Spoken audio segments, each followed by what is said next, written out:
Okay, so that's it now live and set up. We're just before 5 o'clock, so we'll just start in a few wee seconds.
So, hello and welcome everyone to the Future Speaks Central Scotland. The Future Speaks is a series of 8 events held in all the electoral regions across Scotland. These are organised by Fridays for Future Scotland, which is the youth strike group in Scotland campaigning for climate action, and Teach the Future, which is also a youth-led campaign pushing for broad climate education across the UK. As I said, this is a series of events, so we have already did 5 of these, and this is our 6th one. The next ones are in North East Scotland on the 16th of April, and the 30th of April in Glasgow is our last event. These events allow young people to engage with their elected representatives and prospective candidates on issues surrounding the climate and ecological crisis. It is particularly important that young people are given a platform to question their politicians at this time, with the Holyrood elections coming up on the 6th of May. And people, especially young people, are wanting to know what their representatives are going to do to focus and put the time and effort needed into policies that will achieve climate justice. So to introduce myself, my name is Anna and I'm an 18-year-old student at the University of Glasgow. I'm a campaign coordinator for Teach the Future and a volunteer at Fridays for Future Scotland. I'm now going to pass it to the student panellists to introduce themselves. So Rachel, do you want to start? Hi there, my name is Rachel. I am a 16-year-old climate activist from Cumbernauld. I currently attend New College, Lanarkshire, and I am a first-time voter. Victoria, do you want to go now? Yeah, hi, my name is Victoria. I'm the member of the Scottish Youth Parliament for Motherwell and Wishaw. I'm a 19-year-old girl and from Wishaw, and I'm very much interested in climate change and climate talk and just passionate about being an activist to help climate change. Great, okay, now all of the politicians are going to have a little bit of time to introduce themselves. Chris, do you want to go first? Yeah, absolutely, thanks. Hi everyone, as I said, my name's Chris Costello and I'm Scottish Labour candidate for the Central Scotland region at this year's Parliament elections. I'm really looking forward to tonight's discussion. I think it's really important that we are able to discuss the really important issue that is a climate emergency. And I agree with the young people here tonight that it's young people who will be impacted most by the decisions that we are making today. So it's really important that we understand and appreciate the views that young people have. I'm looking forward to hearing what they say, and I'm sure we're all in agreement that we want to create a cleaner and greener Scotland in the future. Thank you. Paul McGarry?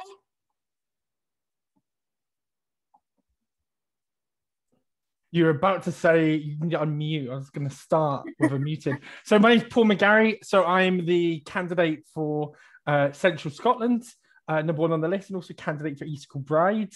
I'm the housing spokesperson for the Scottish Liberal Democrats, and also the vice chair of the Scottish Liberal Democrats. So I'm really excited to have an opportunity to speak here. I mean, housing and social equality are two issues really important to me. And I think it's really important that we get the opportunity to speak about something like this, which is very unequal, because it's unequal because what we're doing and what we're passing on to the next generation isn't equal, and that's something that we want to address. So I'm really excited to have the opportunity to discuss this with you tonight.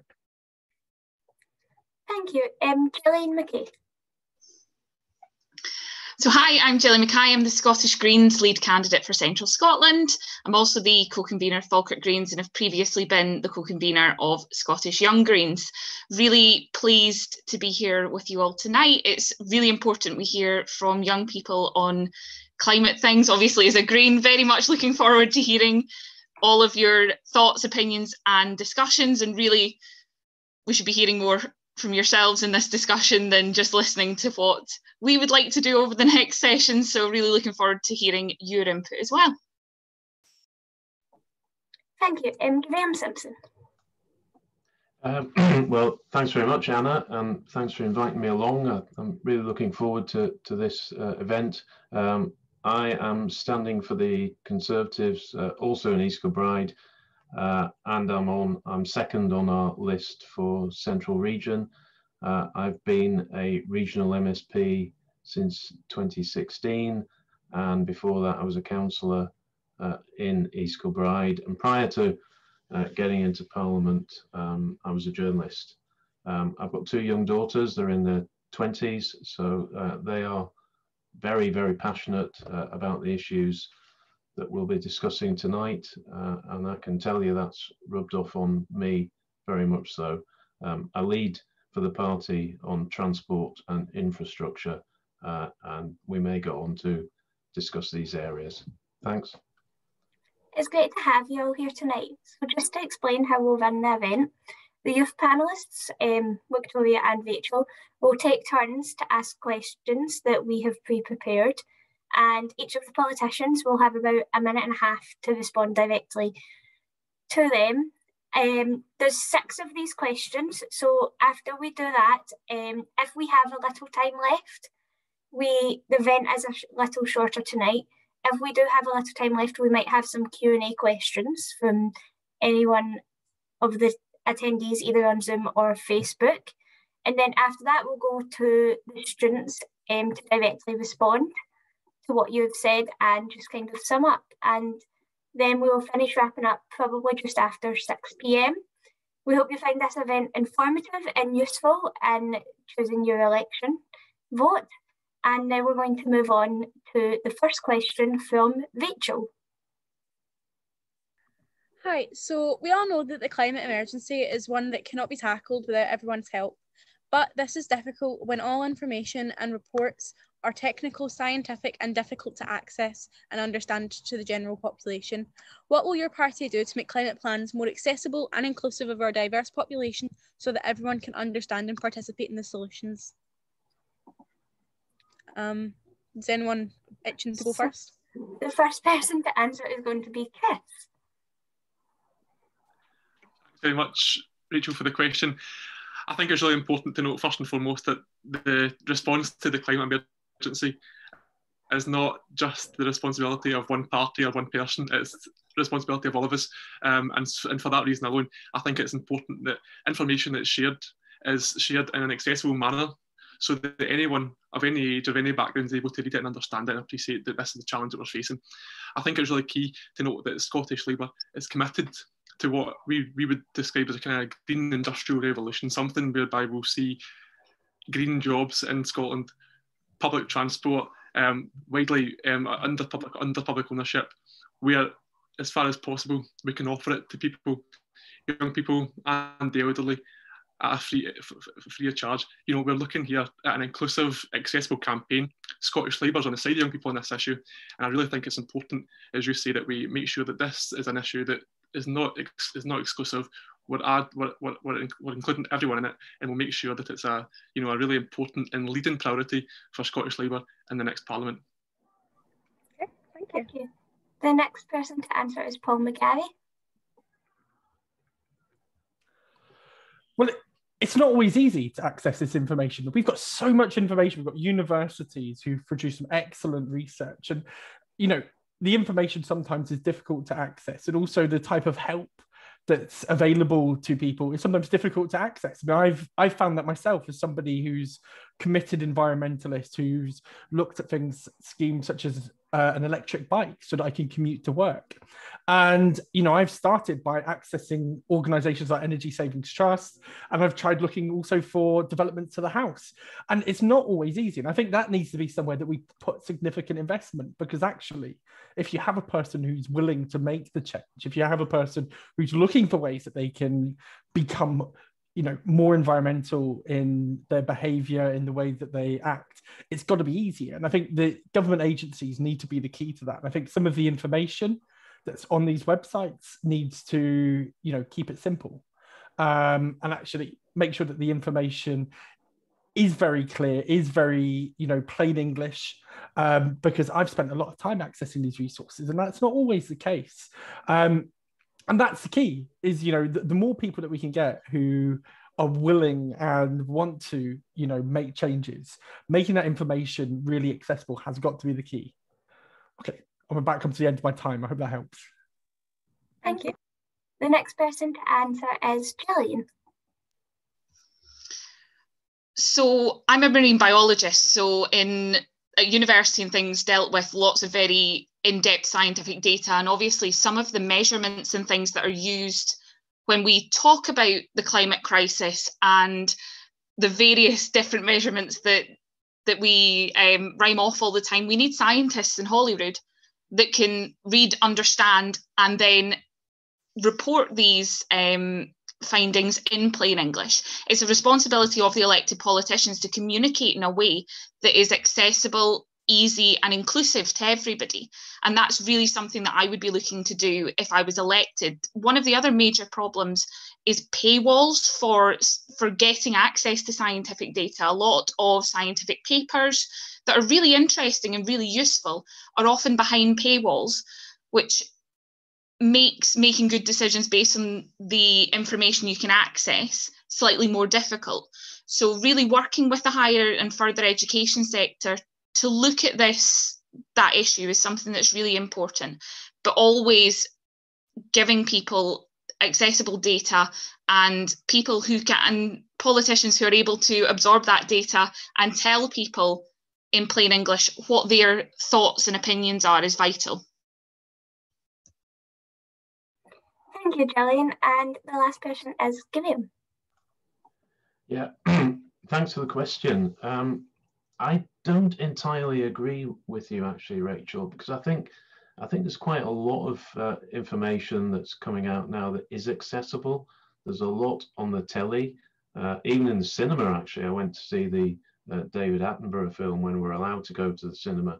So I think people are becoming more aware of these issues, and it's being presented in a more accessible way, which is very useful. But I think there's a responsibility, as others have said, on politicians to speak in plain English.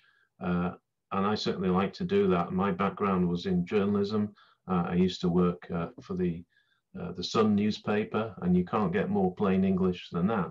So one of the skills of being an MSP is to actually take technical documents and be able to translate that into language that people understand. So I think we've all got a responsibility to do that.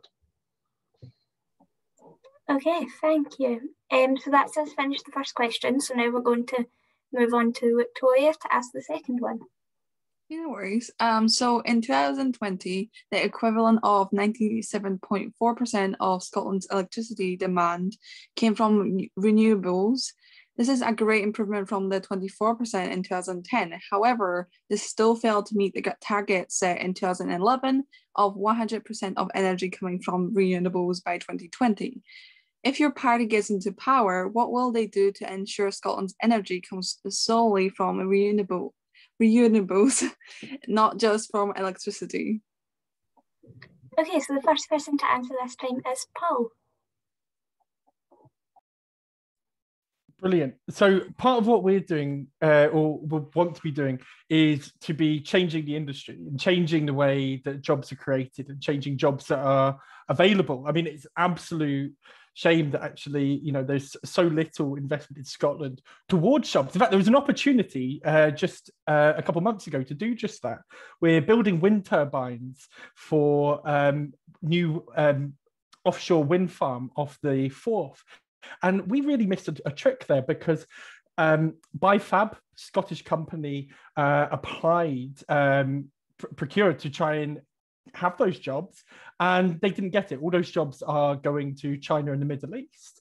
And I think that's missing a trick, because what we need to be doing if we want to be a more renewable country is to be creating jobs. We need to be creating the skills towards more green technology in Scotland. And we really need to ensure that our economy is invested on the journey of, you know, hitting these targets. And I think that if we can do that, if we can start creating the jobs, creating the technology, really developing that technology in Scotland, that will make a huge trigger point to us being able to actually hit those targets. Okay, thank you. The next person is Gillian. Thank you. I think we've missed, to pick up on Paul's point, I think we've missed the boat several times on this, because we had the ability, we had tidal turbines being developed in Orkney. That's now all gone more to Europe, and we could have been the capital of producing these in the world. My colleague and our party co-leader, Lorna Slater, is a tidal turbine engineer who has been going back and forward to Europe helping build a tidal turbine. I think part of the answer to your question is a just transition. We have a lot of the skills that within various industries, particularly my first thought particularly is Ineos, which is just down the road from me, and I grew up beside it. Taking Ineos and bringing it forward in a just transition, bringing the jobs and the skills that are within those industries to greener and cleaner energies is essential. It's essential both for the climate and essential for protecting those jobs. There's a lot of other things in terms of energy consumption that we've got to look at, and I know I've only got 30 seconds left. Looking at retrofitting older buildings, a lot of our public buildings need some retrofitting to make them more efficient in the first place, as well as adding other technologies to our energy mix. So looking at it in a holistic round, I think, is really important. Okay, thank you. Just in time as well. The next person is Graham. Yeah, really important question, actually. And the others have touched on some of the points that I would reiterate. Paul mentioned Bifab. Now, I was on the committee that looked at Bifab, and it really is a scandal that we can't build wind turbines that sit off Scotland's shore. We can't build them in Scotland or even in the rest of the UK, frankly. They're being built elsewhere, either usually the Far East. And when you think about that, how environmentally unfriendly is that when you have to ship these massive things across to Scotland? So we need to do something about that. Buildings, Julian mentioned that, really important. Retrofitting older buildings, existing buildings, we're really going to have to get a handle on that. And I would also finally mention transport, a huge area of emissions. So we need to put in the infrastructure to encourage people like me who still drive petrol-driven cars to move to electricity, but the infrastructure has to be there. Okay, thank you. Chris. Thank you, and thanks for the question. I think it is really just important to note that from a perspective of Scottish Labour, we want to see a just transition, and that's got to be based on, you know, Scottish ownership of Scottish industry, with serious investment that's going to let these industries flourish and also let them be global leaders, it is really important that we focus on this as part of what would be a green industrial revolution. It is really important that we prioritise this issue in the next Parliament. I think, as others have mentioned, it's frankly a disgrace what's happened in terms of BIFAB, and the fact that we've got skilled Scottish workers out of work, unable to make the produce on their own in Scotland. And as it was a really key opportunity to get going and have these green jobs in Scotland, and it was an opportunity missed, quite frankly, and we can't miss that opportunity again. What I would say, however, is there's a lot of discussion, ensuring that infrastructure is there, and I absolutely I agree with that. But I think we also need to look at the perspective of affordability as well. If you look at the figures in terms of who interacts most with green areas and who interacts most with green travel, it isn't the people who are staying in the most deprived areas in our country. It really isn't, and that's something that's a great concern to me as well. So as we go along, we can be absolutely certain and steadfast in the belief that we have to see a real change to the way our green economy works. But we can't forget that we've got a diverse country, that we need to make sure that everyone comes along with us in that journey. Great, thank you. Okay, that is question number 2 finished, and now we're going to go back to Rachel for question number 3. Okay, so it's evident that a key part of reducing our emissions and reaching climate targets is divesting and transitioning away from fossil fuels. However, the UK government recently announced new oil and gas exploration contracts for the North Sea. So what impact do you think this will have on our journey to net zero, and what will your party do to move away from these practices? And first this time is Gillian. So we would stop new contracts being awarded for exploration for oil and gas. We cannot afford to burn any more oil and gas that comes out the ground. That's absolutely apparent given the Paris Climate Agreement and the fact we've got 9 years. The transition away from oil and gas has to start now. Otherwise, we risk having to pull the rug from under some of these industries to avoid catastrophically destroying our own climate. In terms of divesting from them, Mark Ruskell, who was one of our MSPs last session, was one of the pension trustees, and he tried to work at getting the Holyrood pension fund divested from oil and gas. And yesterday we had 2 of our candidates, Patrick Harvey and Kim Long, have a fantastic win in Glasgow City Council, with Glasgow City Council saying they're going to divest from oil and gas. We want to see all other local authorities divest from oil and gas as well. Falkirk Council alone has lost 34 million from their pension fund in the last 3 years. And we need to invest in more green recovery. I think, so at the moment, the potential cost of the climate crisis massively outweighs the cost of these investments, and oil and gas is becoming a stranded asset. So we're only in the realms of losing more money from these funds. The transition has to start now, otherwise we're going to rapidly run out of 9 years, and people are rapidly running out of excuses. Okay, thank you. Graham. Yeah, thanks. Really important question. So I think we can all agree that we need to move away from fossil fuels, and we need to move away from oil and gas. So if we can agree on that, then the question is, how do we do it? Now, Gillian would want to do that overnight. I think that's well, she's shaking her head. Well, that's good. So it's not overnight. So presumably she would then agree that there should be some kind of transition. And we've of course just had a North Sea transition deal announced by the UK government. You have to remember there are still many people employed in the oil and gas sector in Scotland. So you can't just throw them on the scrap heap straight away. So it needs to be a managed transition. The UK government announced that, and I think that's very sensible. So one of the aspects of the deal includes the sector setting early targets to reduce emissions by 10% by 2025, 25% by 2027, and 50% by 2030. So I think that's all very sensible. Okay, next is Chris. Thank you. we absolutely need to see a just transition, from fossil fuels to renewables. That means protecting our environment. It means tackling the climate emergency, but it absolutely has to be concerned about protecting jobs that are crucial to the Scottish economy, and indeed jobs that are crucial to our region. There can't be a just transition towards net zero emissions if Scottish jobs aren't secured. That's got to be something that we agree on here, and we have to, we have to be really careful there in terms of how we protect those workers, skilled workers, ensuring that we invest heavily in retraining, ensuring that the skills and the jobs that we have just now are transferable to the green jobs of the future.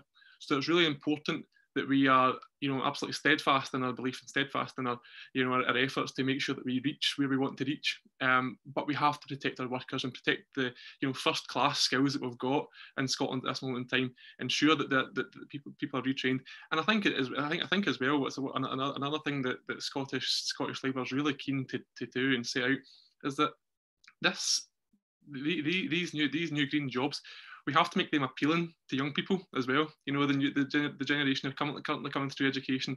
We have to make these jobs appealing, and we have to make these jobs something that young people want to enter as they go into the world of work. So it's really important that we prioritise having not just retraining and transferring the skills that currently exist, but also creating new jobs and new positions for the young people of today. Okay, thank you. And next up is Paul. Yeah, it was the Liberal Democrats who actually led the sort of the 75% carbon reduction, persuaded the SNP to back us on that, a target that was considered very, very stretching. And we need to be clear and cautious as we move to transitioning, because we can't just do it overnight. I mean, if it simply was being done tonight, and I was unclear as to what Jenny was saying there, but if we certainly were to be doing that, we'd just be importing from overseas.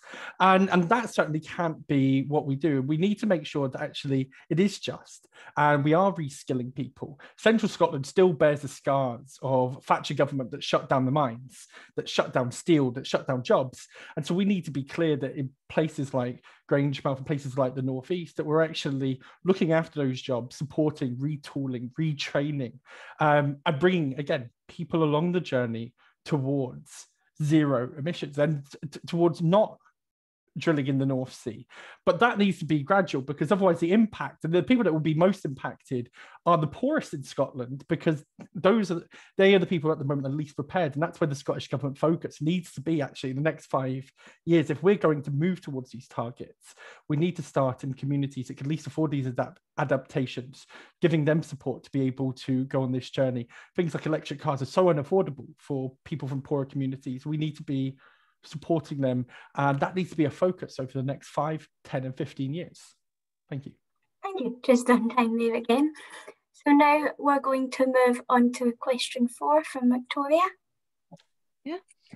So those who are members of marginalised communities are most affected by the climate emergency and will not only be harmed by in the future, but are in fact suffering now. This misconception that climate change is an issue of the future is perpetuated through our education system, and is evident that the education system in its current form is failing students to mitigate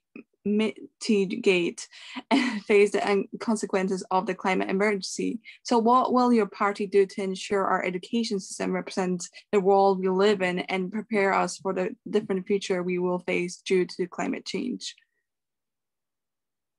So first this time is Graham. I think there's 2 aspects to the question, if I understand it right.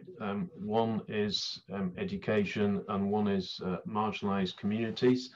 So on education, we've got curriculum for excellence, and to me that should be as part of that curriculum, including issues like climate change, and that goes back to the very first question, actually, doesn't it? About imparting information in a simple, sort of easily understood way. So absolutely, education system ought to cover that. Marginalised communities, you're absolutely right that people in the poorest communities are often the most affected by things like climate change, because they live in the poorest conditions. Their housing is often it's not the best. It's the coldest housing, and that I think is where we really need to invest. We need to invest in housing, as I said earlier, to bring housing up to scratch, so it's properly insulated, so the bills actually get lower. So a couple of really good points there, Victoria. Okay, thank you. And next is Chris. Thank you, and thanks, Victoria, for the question. I think it's really important, that we incorporate climate education into curriculum. It's something obviously that's not formally happened yet. And I think I was reading on one of your own sites that 70% of educators at this stage still quite aren't sure how they would teach climate education, and that's interesting, because that suggests that there's not been significant focus on it, and that's it's absolutely a concern. So I think there's certainly opportunities for climate education to be incorporated, and I think it absolutely has to be, because it is young people that will drive the change. It's young people that are going to take us forward here, and so it's got to be young people in the school and college, university setting that are moving forward, that are learning about these things and moving us forward. And I think it's also really important to note that it is the poorest communities, it is the most deprived communities in a region and across the country that are impacted by by climate change. And I think that's something that we have to learn about as well. Climate change is impacting us today. It will be impacting us for a number of years to come. But it's something we can't just wait about for. We have to actually get moving now. And I think education is a really key part in that. So it's something that I myself would fully support. Thank you, Chris. Next is Paul. Absolutely. Let's just be unequivocal about this. It needs to be embedded in every part of the curriculum, right throughout every particular subject that has an impact on the environment. And I think it's progressing. I mean, certainly when I was at school, it was such a small part of the curriculum. But now my 3 boys, and sort of certainly the 2 oldest, are telling me that, this is becoming a part of their curriculum and they are learning more about the environment. There is an opportunity to go further. There's an opportunity to do more. And it's one of the reasons why the Lib Dems announced last week our commitment to outdoor education, so that every student in Scotland will have an opportunity to get out in the Scottish environment and have a week outdoors. And that's really important, I think, actually, to be connecting the environment, because particularly those from poorer communities very rarely have the opportunity. And in fact, I'm one of the few candidates standing for the Scottish Parliament who's actually from a poorer community myself. And I know that we were always lagging behind when it came to environmental changes. We were the last to get double glazing, the last to get insulation. And that has a significant impact, particularly on those who have a desire to do more and be more environmentally sound. Sorry, I've gone over. That's okay. That's great. Thank you. And last for this question is Gillian. I think the point on the curriculum is actually something really important and something we're seeing come up across different topics, not just climate, that actually a lot of education has to be more pupil-led in what you want to learn, and particularly for climate and things, making it stage appropriate is something that's really integral, making sure that everybody from primary 1 all the way through knows exactly what their impact is on the world and can ask the questions that they feel is appropriate to their point in their educational stage. In terms of marginalised communities, obviously Fridays for Future is a global movement as well. So thinking beyond just Scotland, bringing with us marginalised communities from across the world and connecting with them is something that's really important. The Greens are part of a global family, so we regularly speak to and work with other parties from across Europe and across the world.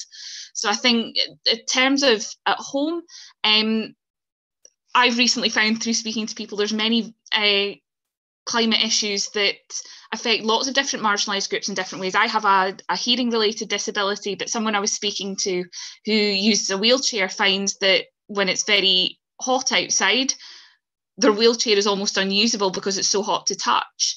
But when it's cold and wet and slippery outside, it's also difficult to access. So either way, there's going to be people who, whether we get hotter or whether we inevitably get wetter, colder and snowier, are going to have problems accessing basic services. And I think it's absolutely integral that we engage with these people now, understand what it is that they need, and embed that from now. We've got 9 years, it has to start now.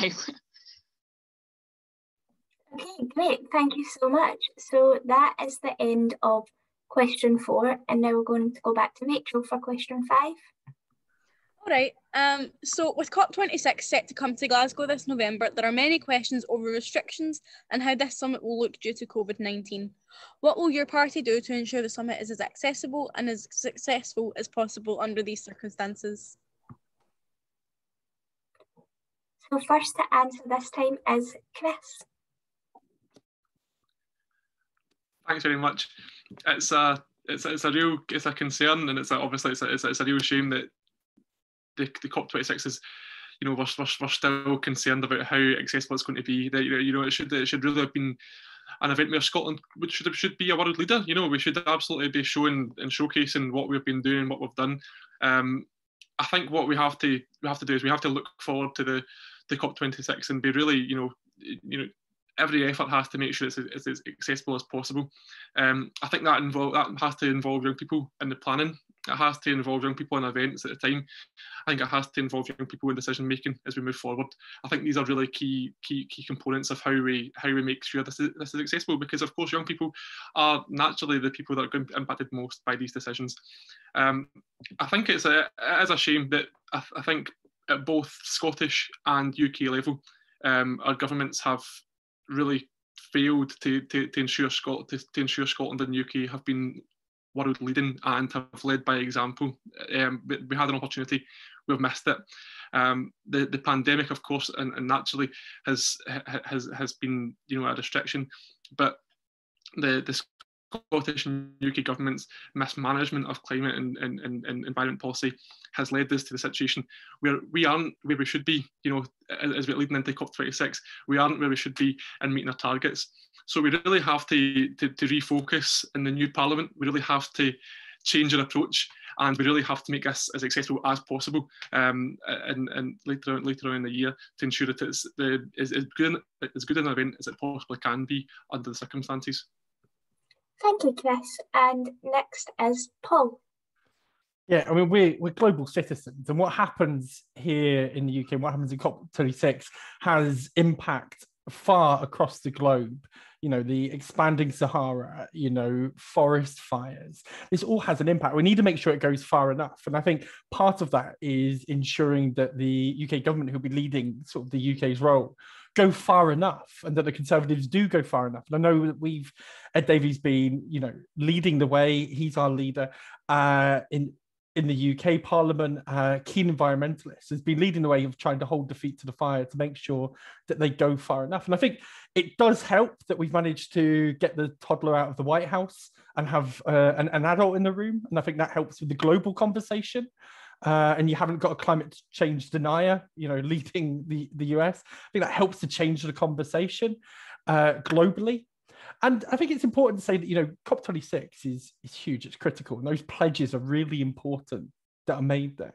But it shouldn't be the only catalyst to change. It shouldn't be limited to just one event. And I'm also slightly disappointed that we're not currently looking, as the world has moved on, at innovative ways of delivering COP26, such as virtually, that we are still expecting people to fly into Glasgow, into COP26, as opposed to delivering digital conferences. One of my roles within the party is as a conference convener, and we've been moving to digital conferences, and I think that's something that's here to stay, because it's so important towards, being environmentally sound and leading as a party, actually showing a bit of leadership on environmentalism. Okay, thank you. And next on this question is Gillian. So I think touching on my last answer, there's two aspects to the sort of inclusivity of COP. Is the global inclusivity. Obviously, the COP extends far beyond the G8, and some of the, as Paul pointed out, some of the worst impacts of the climate crisis at the moment are happening in countries that aren't the G8. So they need to be involved heavily as well. We need to hear from them as to what they need the developed world to do in order to stop them potentially dying from high heat, from forest fires, from floods, from all these things that often some of these nations were no part in making. Locally, we need to ensure that as diverse a background as possible has access to this. And I think digitally is one of the ways we should absolutely be doing this. We need young people, we need disabled people, we need women, we need BAME people, we need working class people, we need people from industrial communities to all come to the table, and the best decisions are made when we have the most diverse groups there. That's the whole point of COP. For me, keeping the sponsors out of the room is also something that's essential. We can't have these big vested interests at the table trying to make decisions the least worst for themselves. This is about saving the planet, and it really shouldn't be about ensuring that some billionaires have a few more million for their latest holiday or yacht, rather than ensuring that we have a planet that we can pass on to the next generation and a planet that we can live in. Okay, thank you so much. And last for this question is Graham. Yeah, thanks very much. Well, obviously, COP26 is a huge opportunity, first of all, for Glasgow, but also for Scotland, to show what we are doing as a country and as a city in dealing with climate change. But what it can't be, and what I fear these kind of events have been in the past, is just a big talking shop.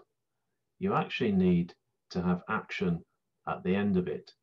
So for that, I do slightly disagree with Paul, and I do think if you're going to succeed at these events, you do need people in the room, because you do need world leaders to actually sit together and agree things and actually get tangible actions.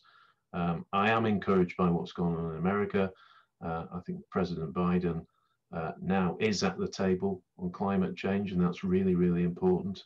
But I think in terms of the event, probably some kind of hybrid event is what we'll end up with, because I don't think we're probably not going to get everyone who is expected to come along there, but we cannot have an entirely virtual event, because for something as important as this, people need to get together, because the whole world needs to act on this. And we need to agree that as humans, as a species, we need to change our behavior. So to do that, it's not just us here taking part. We can all agree on that. We can change our individual behavior, but you need whole countries, whole continents to do the same. And to do that, they need to come to Glasgow. Okay, thank you so much. And now I believe we're going to move on to the next question from Victoria. Yep. It was recently announced that bus travel would be made free for under 22s. However, this previously faced delays, and it is not the only time key climate action has been delayed, for example, with the introduction of a deposit return scheme. What will your party do to assure the public there will be no more delays to climate solutions and you will carry out your promised actions? So first on this question is Paul. Well, we're going to do what we say. And I think we actually want to go an awful lot further, because we want to promote things like active travel. We want to actually really push beyond just free bus travel for under 22s. We want to be promoting environmentalism right within the heart of the government, and it's public procurement.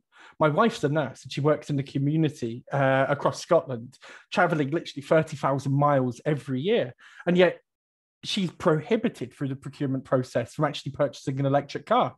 And, things like this need to be changed right through the heart of government, more environmental policies, and where we see them and where we see the opportunity, we need to change it. And I think it's not just forward thinking, it's changing it straight away and looking at how we can implement sort of greener policies right throughout the government, and making sure that, you know, when we do set a target, or when we do say we're going to deliver something, that we do it. Because, you know, the next generation, you know, my kids need to know that, you know, we're serious about the environmental issues, and it's not just something that we pay a little bit of lip service to and we'll get around to it one day when the weather's a bit rubbish.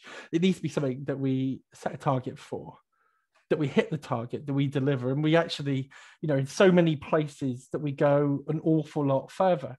Active travel is definitely one of those things. In the community I live in, we don't have a bus. The nearest bus stop's 3 miles away.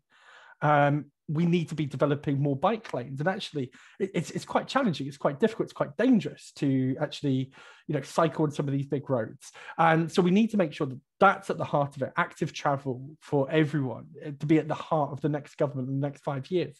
And certainly if I'm elected, that'll be something that I'll absolutely be pushing for. And you can hold me to account, you can bring me to the next event, and you can tell me, what did you do? And I will hopefully list all my actions to you and tell you this is what I've done. Okay, great, thank you. And next is Gillian. So free bus travel for under 22s and an increase in the active travel budget were things that the Greens secured through budget negotiations. Our party policy is actually to have free public transport for everyone. If you look at places like Tallinn in Estonia, where their public transport is free and the number of cars on the road has decreased significantly. There is a planning element to that we need to look at as well. A lot of the sort of big out of town housing estates that are being built are not particularly well linked with public transport and things. But we are saddened that the implementation of the free bus travel has been delayed. We as a party obviously don't have any control over that, but we have effectively this session held the government to account on these things. We have pushed them further, and you can see that in our budget wins. We need to go further.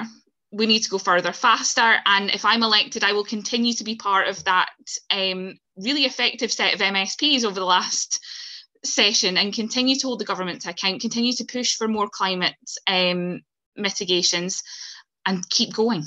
And again, as Paul said, you can have me back to the next one and interrogate me once I'm elected. Okay, great, thank you. And next is Graham. Yeah, thanks again. So the question was actually, how do we ensure that targets are met? If I can summarize the question. And that's actually quite difficult because the Scottish Parliament and all of us on this call are non-SNP members. SNP has been the government. The Scottish Parliament is actually very weak when it comes to being able to hold the government to account and get the government to do things. And we mentioned earlier that the Scottish government has missed its renewable heat target. It has. So they can make pledges, but in terms of the Parliament being able to actually make them do things, I think that the Scottish Parliament needs more teeth.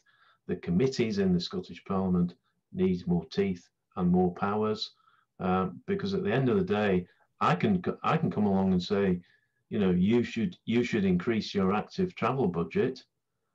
We should get to 10% of spending on active travel, but I can't force the government to do it. So ultimately, this may sound like a geeky answer, but it's really, really important that Parliament needs more powers to hold the government to account. Okay, thank you very much.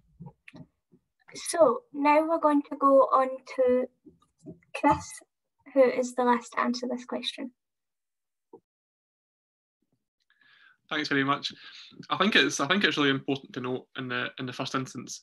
I understand the points that Gillian has raised about wanting to, you know, go further, but we've had 5 years of this of this Scottish Parliament, and for a number of them, it's been the Green Party that's been supporting the Scottish Government on budgets that have been delaying on climate policy and have not been going far enough to ensure that the Scottish Parliament is doing what it should be in response to the climate emergency that we face. It's a real shame that for a Green Party, they're not, for me, done enough to prioritise the issue that they claim to prioritise. I think in direct response to the question, what will your party do to assure the public there'll be no more delays? As Graham says, it's tough. It's tough when in the Scottish Parliament, but there's certainly ways around it. We can, for Scottish Labour, it's about putting climate policy at the heart of everything we do. It's about putting climate policy and putting response to climate emergency at the heart of our policies. It's about having distinct policy groups set up in Scotland specific to the climate emergency, groups who are going to advise the government on every decision they make in response to this emergency and make sure they do it in a timely manner. And it's about ensuring that those groups are diverse and acting quickly. I think it's really important that there's no excuse just now for ignorance or inaction. It's really important we now put climate justice at the front of everything we're doing and prioritise it and give it the platform it deserves. And Scottish Labour, that's a priority for us, absolutely. Okay, thank you. So we are a little bit ahead of schedule. So what we're going to do now is go to some Q&A questions that we've been sent in. So we're going to go back to Rachel to ask the first Q&A question. Hi there. So what will your party do to implement food justice policies that are in line with the Paris Agreement's target of 1.5 degrees warming? So first on this is Gillian. So food security is a massive issue for large parts. Obviously, we've cut off a lot of the low-hanging fruit in terms of climate things that we can mitigate against, and our agriculture is the next real one we have to look at. Food security, particularly for low-income groups, is something that we really need to look at. More community growing, but we are committed to the food justice articles in the Paris Agreement. Okay, thank you. Next is Graham.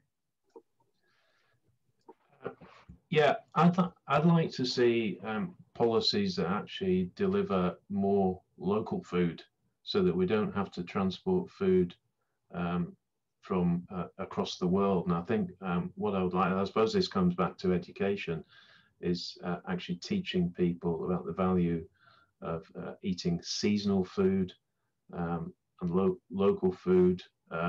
Now, I am a meat eater, but I am changing my diet slowly. I accept that if we're going to have to deal with climate change, we need to eat less meat. This probably won't be popular with some people in my own party, but I accept that that's a reality. We just have to do it.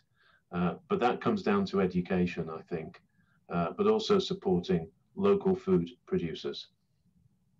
Okay, thank you, Graham. And next is Chris. Thanks very much. I think it's really important to note that one of my Central Scotland colleagues, Elaine Smith, is at this stage taken through the Scottish Parliament, and she's retiring, so we're moving it on to another Labour colleague, but we're taking through the Right to Food Scotland bill, which is an absolutely crucial piece of legislation in answer to your question. It's really important because this isn't just about food insecurity in terms of the hunger, which is an absolute strain in our society, but it's also in relation to climate change as well. Scottish Labour's got a really clear policy here. We support a right to food, and that's nutritious food available for everyone. That's a really important point, and we should be, as Graham has alluded to, we should be helping food producers, and we should be giving them the resources they require to ensure that food is nutritious and it's going to help the environment going forward. But yes, Scottish Labour's policy is very clear on this issue. Okay, thank you. And last on this question is Paul. Yeah, we've already seen companies in the UK going, food producers, doing a huge amount on this. You know, companies like Kellogg's, you know, are leading the way in terms of actually reducing their emissions. And I think that's really important. And also promoting, you know, local produce is key. You know, it's not environmentally sound to constantly be bringing produce from the Middle East, from across the world. Not when it's here, not when it's on your doorstep. I mean, I sit here right now with a windmill farm to my left, and straight ahead of me is dairy farms. And, you know, and it is environmentally sound for us to actually make those more available straight to the plate and straight to consumers like ourselves. And I think that's really important. And also doing our bit with international aid and not missing some of these targets towards international aid. A lot of these targets for international aid actually are going some ways to support third world countries to be creating and to be producing food that is more environmentally sound. Great, thank you, Paul. So now we're going to go back to Victoria for the next Q&A question. Yeah, hi. So if COP26 is held online that disadvantages global south countries, what will you do to help achieve climate justice by stopping the global north dominating the conservation? Okay, so first on this question is Graham. Yeah, I'm just reading the question again. So I think this goes back to what I said earlier. We need to have people actually attending COP26. We need to do everything in our power to ensure that's the case. Because if we don't, then exactly what you've said could happen, is that the big players will dominate. So I think we have to pull out all the stops to make sure as many people as possible are at that venue, and so the whole world has a voice at COP26. That's what needs to happen. We cannot marginalize poorer countries by having them not attending and just sort of beaming in, while the richer countries are actually physically there and doing deals together. That can't happen. Great, thank you, Graham. And next is Chris. Yeah, thank you. It's that's absolutely about it's a global issue. It requires a global response, and it's about obtaining global justice. So trying to understand the point that's been made about having a virtual element to the COP26. I absolutely do, especially given the circumstances. But that absolutely can't allow the global north to dominate discussion and be making agreements. This has to be a global response. It has to incorporate all nations who are signed up to COP26, and it's really important that we do everything we can to ensure that happens, and to ensure that this is a global recovery and a global fight back against something that's increasingly dangerous and increasingly concerning. So that's a Scottish Labour priority, and absolutely we will do everything we can, if elected, to ensure that this is as accessible as it possibly can be. Okay, thank you, Chris. And next is Paul. Yeah, I mean, the reality is this will likely be, at the very least, a hybrid event. But I do think that actually, if it were to be held more online, it actually does create opportunities for other countries, particularly smaller players, because you see at these conventions the absolute circus that goes along with when one of the big countries comes into the room and has their big influence. Actually, I think that this will give an opportunity to democratize this a lot more and to create more of a level playing field in a way that isn't necessarily done when somebody walks in the room and the media scrum follows them with flashing light bulbs. And we need to be doing more just on this issue. We need to be doing more with South-North partnerships. And the UK needs to be leading the way and actually working a lot more in terms of developing South-North partnerships with other countries and partnering with them. Great, thank you, Paul. And last to answer this question is Gillian. Parity is key between the global south and the global north. Good chairing is one way to do that, ensuring that everybody gets their time and only their time, and making sure everybody gets equal time is something that is really important. Ensuring that there are translators in languages and dialects that cover the global south, and makes sure that everybody can participate in their own language or their own dialect is something that's very important. It takes away that impetus on everything being done in English. That's something that classically excludes the global south countries. Ensuring that they have the access to the technology, if this is going to be hybrid, is something that I think the global north really has to take on. They have to acknowledge that this is something that they have to make sure that there is equality and parity between the global south and the global north. And I'll stop there because I've got 10 seconds left. Thank you. Okay, so that is the end of our questions tonight. Thank you so much for giving us your time and answering the questions. And what we're going to do now is we're going to go over to the youth panellists and let them kind of give a response. This is going to be a bit longer than our other sections to give them time to respond to what you've said on all the questions and a general response. So Rachel, do you want to go first? Everybody's sorry, my friend was talking. So everything that has been said has been very interesting. I'm excited to see how this would actually be implemented should you guys be elected.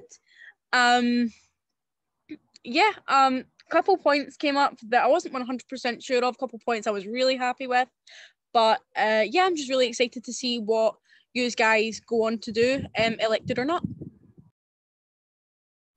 Great, thank you. Okay, Victoria. Yeah, thank you. I think it's such a good thing that obviously politicians and everyone else is talking about climate change, because it's such a big and wide issue that we have to tackle. And even as a youth activist who's from the Scottish Youth Parliament, who kind of works around kind of different topics, this is something that came up last year as a campaign. So we did from October 2019 to October 2020, and we did different climate change activities and actions to kind of make sure that we're tackling kind of climate change as young people. And it's I'm really glad that a lot of you here have mentioned how it's important for young people to be part of the discussion, because it really much is. And I very much always kind of want to talk about how young people should be in every kind of table and talk about even for COP26. I think that was quite a good a discussion about that as well. And even the free bus travel, I think that's something that we even kind of focused on as the Scottish Youth Parliament. So I think hearing a lot of different views from everyone here is quite good.